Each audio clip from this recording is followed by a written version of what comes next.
Alors, l'ancien ministre Candide Azanaï dit qu'on ne peut pas fonder l'identité visuelle, l'identité communicationnelle d'un peuple sur la mythologie d'un autre peuple, que ça ne se fait nulle part et que il n'y a jamais eu d'Amazone au royaume de Dahomey.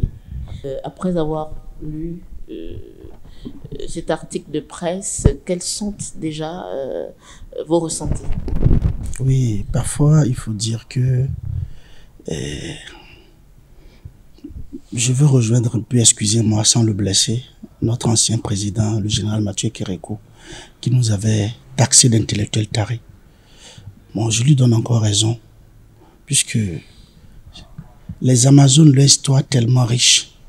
C'était le général Dodd qui l'a dans l'histoire, dans les années 1800, quand il voulait aller vers Abomey, à 50 km d'Abomey. Il a été confronté à cette troupe de femmes qui l'ont fait reculer. Et lui-même, il a taxé ce jour-là du jour le plus meurtrier de l'histoire de l'armée française sur les terres africaines. C'est ce que le général Dodd avait dit. Parce que cette troupe n'a pas existé au temps de Bianzin.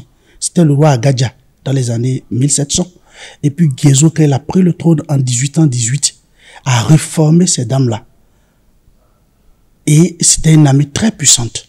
Et ce sont maintenant les Occidentaux qui alors étaient venus se cogner à cette muraille de femmes, de grandes dames, de braves béninoises, les ont appelées Amazones. Amazones pour désigner également de vaillantes guerrières dans la mythologie grecque. Ce n'étaient pas des prostituées. Nous avons utilisé beaucoup d'expressions dans cette mythologie quand nous disons janvier, février, mars, les 12 mois de l'année sont ce sont les noms des 12 divinités de la mythologie grecque. Lundi, mardi, mercredi, les 6-7 jours de la semaine, ce sont des noms de la mythologie gréco-romaine. Pourquoi on va polémiquer autour de ce qui nous appartient? Aujourd'hui, nous parlons français, nous travaillons en français, nous faisons tout en français, et je ne pense pas que ça soit alors quelque chose qui touche à notre identité ou bien qui détruit notre culture. Nous devons être fiers parce qu'aujourd'hui en Afrique, quand on dit Amazone, tous les Africains pensent Bénin. Quand tu vas dans les pays de l'Afrique centrale, de l'Afrique de l'Est, quand tu leur dis je suis venu du Bénin, on vous dit ah, l'histoire des Amazones, on nous a conté cette histoire à l'école. Moi j'étais étonné quand la dernière fois au Cameroun, un professeur me disait ça, qu'ils ont étudié ça à l'école, les Amazones du Dahomey. Je dis waouh, formidable. Aujourd'hui, pourquoi polémiquer autour de ça?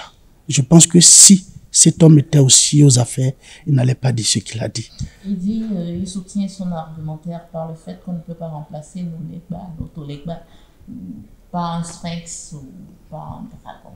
Mais on a déjà remplacé ça. D'autant plus que lui-même, il va dans les chapelles s'agenouiller devant des statues de divinités étrangères.